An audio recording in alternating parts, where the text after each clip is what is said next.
She would receive the keys to her dorm by mid-August. It was a single dorm room, very small, with only enough space for a bed and a few necessities. There was a tiny kitchenette with an even tinier closet and bathroom. Samantha had taken her shopping to buy a small bookshelf, a desk with a built-in lamp, a laptop, and some odds and ends for the kitchen and bathroom. Her uncle had placed the rest of her items in storage. "You sure you don't want to stand by us? We can get you a little car to go to and from school." Geneva had declined the invitation. She loved her aunt and uncle dearly, but her cousins were driving her crazy. They were nice and friendly girls, but they never shut up. They seemed to take turns sleeping because there was always at least two of them bouncing on her bed, talking about men and clothes and men and makeup, music, men, or popular TV shows and men. They had looked at her aghast when she said she did not watch much TV and was downright incredulous when she said she had never heard of this tune or that.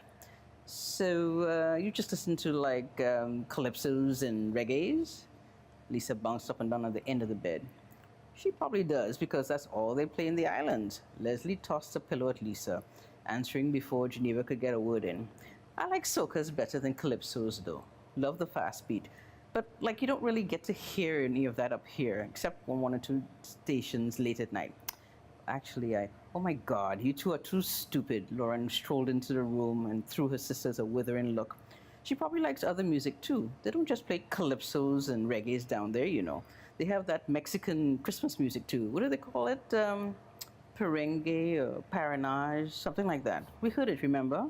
Oh my God, remember the time Dad tried to make himself a total fool trying to teach Mom to dance to it? It's parang, and oh my God, yes, it's so totally embarrassing." Geneva lapsed into silence. At intervals, her cousins would remark that she was so totally quiet, then return to prattling. She had given up trying to hold a solid conversation with them about sports or music or news or anything serious around the world, even Canadian news. Naturally, her dating status came up repeatedly. The girls could not fathom her refusal to get hooked up with any one of her many male friends. Well, I don't think I'm going to be doing that anytime soon."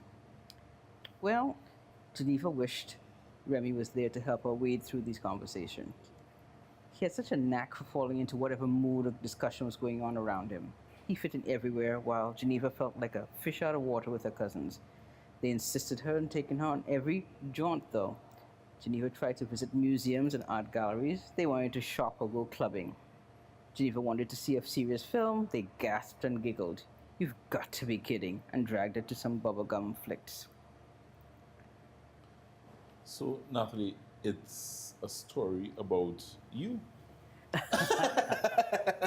No comment. It's One of the questions I get all the time is this real? Is this you? Yes. So I'm denying everything. You're denying everything. Yes. But it is a story about a Trini girl away from home. A Trini girl, born to a nice family, upper middle class. Her father's a commissioner of police. Right. She went to a convent. I won't mention which convent. Probably holy name. We don't know. Right? I'm just saying. And circumstances took her out of the island to Toronto.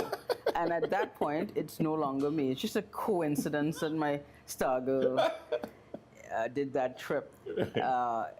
But it helped me to explain some of the things that happens to an island girl who moves away suddenly to a very foreign setting. Wow. How much she tries to find self. Wow. So there is some kind of, but she's tall and gorgeous, and she's a model type. Exactly like me, except for the tall and gorgeous part. So you wrote through your own eyes, through your own experiences at first, because this was the very first one, of course, from Lapro. Right. So you wrote from your own experience. Well, the first lesson is write what you know. Yeah. I did start writing what I didn't know, and I realized it was sounding stilted. Yeah. It wasn't me. Yeah. I gave that up, and I started writing what I knew. Yeah. Excellent. And it took off from there. Excellent. So this is the latest copy. This is the latest. This is called Side by Side We Stand. Side by Side We Stand. I wanted to make sure all my titles had a reflection of what's going down. Yeah. All right, so let's get a little piece from this. Time flew by in a whirlwind of catnaps, color, and carnival. Monday afternoon, Mass went off without a hitch. The band's ranks swelled with well-wishers, and the pavement was lined with onlookers. Geneva and Kenneth were dressed in costume, but not full regalia. Almost half of their costumes were still packed and waiting for the finale. Tuesday came all too soon. The household woke up at 6 a.m., had a big breakfast, and left for the camp by 8:30. The harnesses and frames of the king and queen of Nature of Man were prepped and waiting on Arapita Avenue in front of Adam Smith Square. The morning was made for Mass. The sky was an unnameable shade of blue, found only on an artist's palette after she had daubed this with that. Tufts of clouds here and there angled for the best view of the happenings below. Rain had fallen the night before, clearing the air, softening the heat. Droplets of water shimmered like diamonds on rooftops and gates. It was as if Mother Nature decided, well, if priests could play Mass, who is me? She had tidied and prettied and fluffed. In the camp, the artisans moved with single-mindedness. The smell of fabric and paint wafted through the area. Glitter dust lay like an enchantment on everything and everyone. Masqueraders, fresh from a good night's sleep, lined Carlos Street as Geneva and Kenneth came out of the camp and headed up to the avenue to be strapped in. The trucks were set. The trombones and trumpets used the breeze to carry a message that the band was ready. Color found color. Get in your section. The rules of Mass was in place. Under Charlene's leadership, the band would head towards the Jean Pierre complex, bypassing the savannah altogether. But this year, Kenneth decided to take the band through its old route along Arapita Avenue to parade past the Victoria Square audience. It would then head down St. Vincent Street to Independence Square, along the Brian Lara Promenade, then around East Dry River and Piccadilly Street, before heading up Charlotte Street to the savannah. Each of their 4 music trucks carried a soca artist and a brass band. One DJ truck pulled up the rear. Geneva's was the second of 12 large sections and was serenaded by one of the top female artists in the business, along with the older, seasoned voice. The party was in full swing. They rounded the corner at Besson Street near the police station. This was the station at which both Carlton Savanoy Sr. and Jr. first served. Cadets lined the pavement, standing at ease as the band paused there to prepare to parade before the judges on Piccadilly Street. The commanding officers came through the crowd to salute the king and queen, marking their respect for the late Commissioner Savanoy. The bleachers ahead were packed, the pavement crowded. Word had traveled that the Savanoy Mass was making its way along the original viewing points in the city, and people came from the hills of Lamantil to watch. A community banner flapped over the street, Piccadilly, birthplace of Carnival. Wow.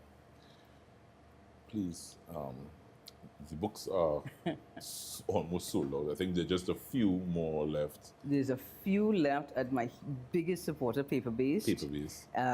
They're struggling to gather as many. They took all my personal copies off of me. Right. You're lucky I was able to have one to bring on the show. Otherwise, it would have been from memory. I'd have to read the book. Wow. You're going to do another print run because I need to get my copy and probably the trilogy because I want to start. Is it connected?